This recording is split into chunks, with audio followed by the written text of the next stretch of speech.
1/6/2025 তারিখে তাদের 2 জন কর্মী নিহত হয়। যে কোনো হত্যাকাণ্ডই মর্মান্তিক ও নিন্দনীয়। বাংলাদেশ জামায়াতে ইসলামী হত্যার রাজনীতি সমর্থন করে না।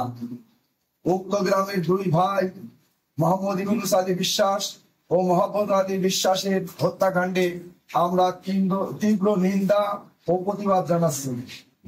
পাশাপাশি নিহতদের রুহের মাগফিরাত কামনা করছি এবং শোক সন্তপ্ত পরিবারের প্রতি গভীর সমবেদনা জানাচ্ছি।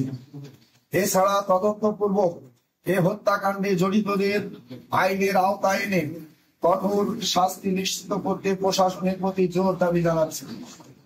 প্রিয় সাংবাদিক বন্ধুগণ, নারকীয় এই হত্যাকাণ্ডের বিষয়ে টালিগঞ্জ পৌর ও উপজেলা বিএনপির পক্ষ থেকে গত 11 জুন 2025 বিএনপির উপজেলা আহ্বায়ক জনাব মাহবুবুর রহমান একটি সংবাদ সম্মেলন আহ্বান করেন।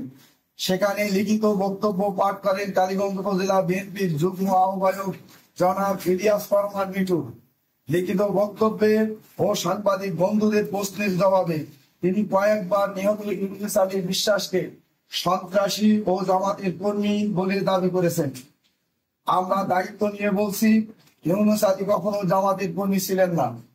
আপনাদের অবগতির জন্য জানাচ্ছি যে একজন ব্যক্তি ইচ্ছা পোষণ করলেই অন্যান্য সংগঠনের মতো সহজেই আমাদের সংগঠনের কর্মী হতে পারেন না।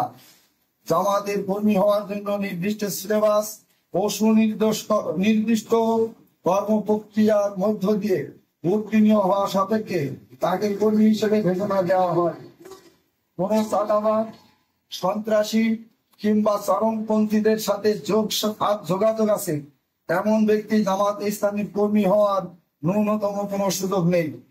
অথচ সংবাদ সম্মেলনে বিএনপি নেতা জনাব ইলিয়াস রহমান মিঠু বারবার তাদের দলীয় কর্মীকে জামাত ইসলামীর কর্মী বলে প্রচার করার চেষ্টা করেছেন এবং তাকে সন্ত্রাসী হিসেবে উল্লেখ করে বাংলাদেশ জামায়াতে ইসলামীকে সন্ত্রাসী সংগঠন হিসেবে উপস্থাপন করার চেষ্টা করেছেন।